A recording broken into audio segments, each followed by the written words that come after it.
Live classes में आपका स्वागत है। कक्षा 9वीं के मैथ्स हम पढ़ रहे हैं। पहले पार्ट में हमने इंट्रोडक्शन पार्ट में देख लिया कि संख्या पद्धति किसे कहते हैं।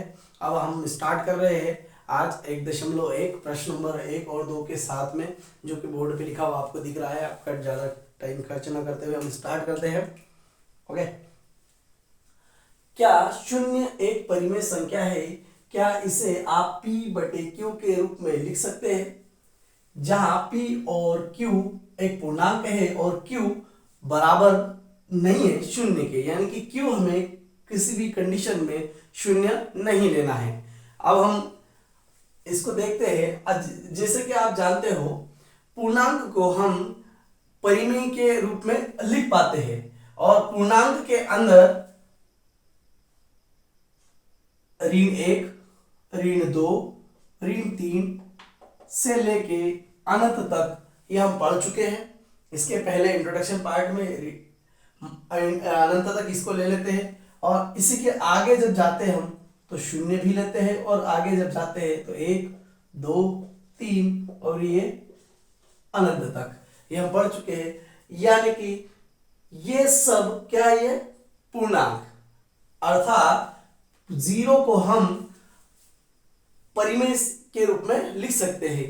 हमें पता है, हम पढ़ चुके हैं कि जितने भी पूर्णांक है उसको परिमेय के रूप में लिखा जा सकता है, अर्थात शून्य को परिमेय के रूप में लिखा जा सकता है। हमारा जो प्रश्न नंबर 1 के अंदर जो पहला क्वेश्चन है उसका आंसर हमारा क्या हुआ? हाँ। क्या शून्य एक परिमेय संख्या है? हाँ, शून्य एक परिमेय संख्या है। अब इसी में हम आगे बढ़ते हैं। क्या इसे आप P/Q के रूप में लिख सकते हैं? P/Q अर्थात परिमेय संख्या। हाँ, लिख सकते हैं। अगर वो परिमेय है तो लिख भी सकते हैं। और जहां पर P और Q क्या होना चाहिए? पूर्णांक, जो अभी मैंने बताया आपको, पहले पढ़ चुके हैं हम। तो इसका उत्तर लिखते हैं हम। हाँ, शून्य एक परिमेय संख्या है और लिख के बताना है इसे। शून्य के बराबर हम इसको लिख सकते हैं 0/1, फिर लिख सकते हैं हम 0/2, फिर लिख सकते हैं हम 0/3। यहां पर हम Q को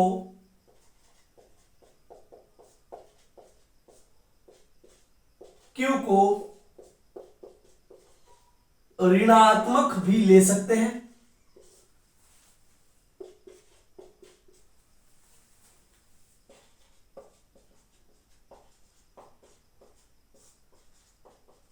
ओके, ये आपका प्रश्न नंबर 1 का आंसर हुआ। अब देखते हैं हम प्रश्न नंबर 2 को। प्रश्न नंबर 2 है 3 और 4 के बीच में 6 परिमेय संख्याएं ज्ञात कीजिए। 6 परिमेय संख्या हम निकालते हैं। उसका आसान सा तरीका है, यहां पर हम 3 और 4 को जोड़ देंगे। जोड़ने से पहले हम यहां लिख देते हैं कितनी परिमेय संख्या निकालना है? 6। तो यहां लिख देते हैं हम पहली परिमेय संख्या, और पहली परिमेय संख्या हम किसके बीच में निकाल रहे हैं? 3 और 4 के। तो हम क्या कर देते हैं? 3 और 4 को जोड़ देते हैं। दो संख्याओं को जोड़ रहे हैं हम, 1 और 2, इसलिए हम किससे भाग देंगे? 2 से। 2 से भाग दिया। 3 और 4 इजी है, ये हो गया आपका 7/2। इस प्रकार से हमें पहली परिमेय संख्या 7/2 के रूप में प्राप्त हुआ। अब हम देखते हैं दूसरी परिमेय संख्या।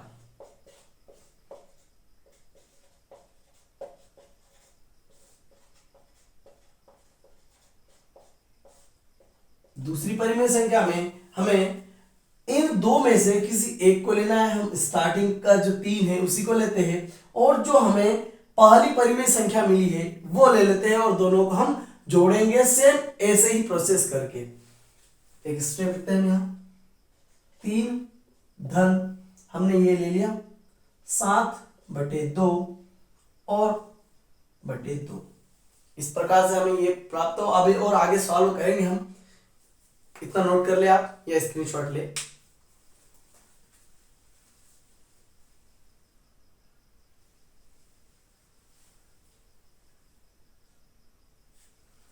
ठीक है, आगे बढ़ते हैं।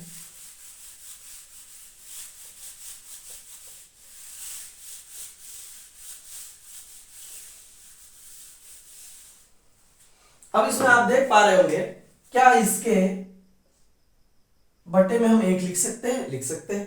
यहां एक और दो का हम क्या लेंगे? लघुत्तम ले लेंगे। एक और दो का लघुत्तम क्या आएगा? 2। एक से भाग देंगे इस 2 को, क्या आएगा? 2। उस 2 का गुणा 3 में करेंगे तो 2 त्रिया 6। फिर 2 से भाग 2 में करेंगे तो क्या आएगा? 1। उस 1 का गुणा 7 में करेंगे तो आएगा 7। और इसके बटे में 2 चल रहा है। अगले स्टेप में हम इसको लिखेंगे 13 बटे 2। ये 13, 6 और 7 13, 2 का 2। और ये 2 उलट गुणित होके ऊपर आ जाएगा, यानी कि ये इसको हम इस तरीके से लिख सकते हैं 1 बटे 2। 2 का गुणा इसमें करने के बाद में इस प्रकार से हमें 13 एकम 13 दूसरी परिमेय संख्या प्राप्त हो जाएगी। 2 गुणा 2 ये दूसरी परिमेय संख्या होगी। इसी प्रकार से हम आगे करते हैं तीसरी परिमेय संख्या के लिए।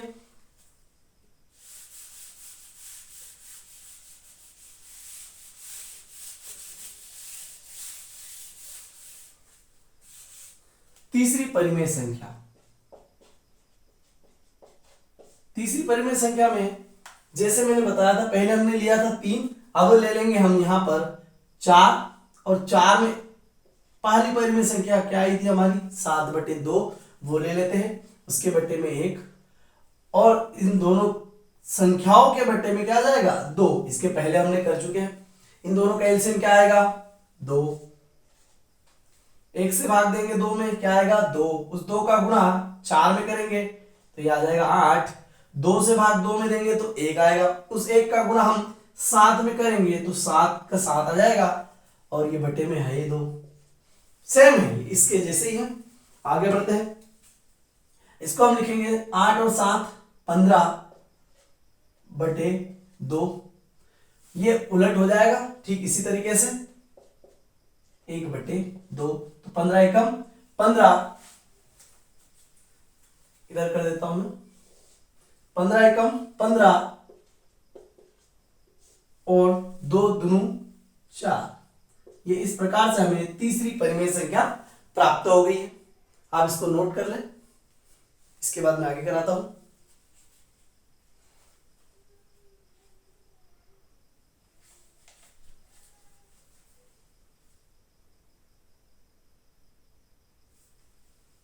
हो गया ठीक।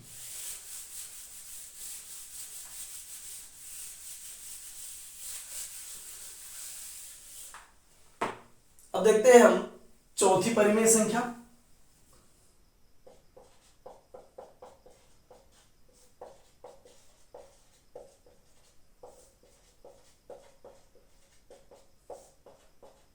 चौथी परिमेय संख्या, हमें दूसरी परिमेय संख्या जो प्राप्त हुई थी वो ले सकते हैं हम। यहाँ 3 ले लेते हैं हम, जो पहले था वो 3। उसके साथ में अब दूसरी के साथ में हम देखते हैं दूसरी परिमेय संख्या हमारी क्या प्राप्त हुई थी। दूसरी हम तीसरी भी ले सकते हैं, तीसरी ले लेते हैं हम 15 बटे 4। क्या इसके बटे में 1 लिख सकते हैं? ये 2 संख्याएं हो गए, इससे भाग क्या दे देंगे हम? 2 का। इन दोनों का एलसीएम लेंगे, क्या आएगा? 4। 1 से भाग 4 में दिया, 4 प्राप्त हुआ। उस 4 का गुणा हम 3 में करेंगे तो क्या आएगा? 12। 4 से भाग 4 में लगाएंगे तो 1 आएगा। 1 का गुणा 15 में करेंगे तो यह आएगा 15। और ये बटे में 2 चल रहा है। 12 और 15 27 बटे 4। और ये उलट गुणित हो जाएगा, ये हो जाएगा 1 बटे 2। 27 एकम 27 बटे 4 दूनी 8। ये इस प्रकार से हमें चौथी परिमेय संख्या प्राप्त हो गई है। इसके बाद में हम और अगले 2 परिमेय संख्या देख लेते हैं फटाफट। पांचवी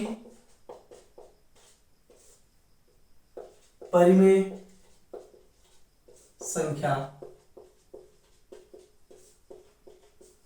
पांचवी परिमेय संख्या में 3 लिया था, इसके बाद क्या ले लेते हैं हम, 4 ले लेते हैं। 4 धन 15/4, क्या इसके बटे में 1 लिख सकते हैं, इसके बटे में 2, सेम ऐसे ही होगा, सिर्फ यहाँ 3 की जगह 4 आ जाएगा। 1 और 4 का एलसीएम लेंगे, क्या आएगा 4, 1 से भाग 4 में दिया तो आएगा 4, 4 का गुणा 4 में करा तो 16, 4 से भाग 4 में देंगे 1 आएगा, 1 का गुणा 15 में करेंगे तो ये आएगा 15, और इसके बटे में 2 चल रहा है, 16 और 15 ये हो जाएगा 31/4, इसका उलट गुणित हो जाएगा 1/2, इस 2 का 31 से कम 31/4 दूनी 8। इस प्रकार से हमें ये 5वीं परिमेय संख्या प्राप्त हो गई, इसको आप नोट कर लें। इसके बाद लास्ट देखेंगे हम इस क्वेश्चन का छठी परिमेय संख्या होगा। ओके,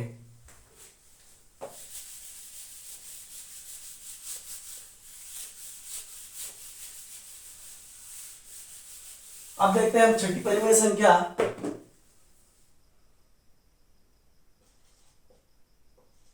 छठवीं परिमेय संख्या, ठीक है, छठवीं परिमेय संख्या में हम 3 ले लेते हैं फिर, और क्या आया था 5वीं 31/8, 31/8। ओके, ये दोनों इसके अपॉन में क्या आ गया 2, दोनों का एलसीएम लिया वो आ जाएगा 8, अपॉन में 2 चल रहा है जो है वो 1 से भाग 8 में देंगे, क्या आएगा 8, उस 8 का गुणा 3 में करेंगे, यहाँ आएगा 24, फिर 8 से भाग 8 में देंगे, क्या आएगा 1, उस 1 का गुणा 31 में करेंगे तो ये आएगा 31 से कम 31, दोनों को जोड़ेंगे 24 और 31 हो जाएगा आपका 55/8, 2 का तिरछक उलट गुणित हो जाएगा 1/2, 55 एकम 55 और 8 दूनी 16। इस प्रकार से हमने ये दूसरा क्वेश्चन सॉल्व कर लिया है। छठी परिमेय संख्या आ गई। हमारा आंसर, फाइनल आंसर ये है 6 परिमेय संख्या है। एक एक करके लिखना है, ठीक है, आप इतना नोट कर लीजिए।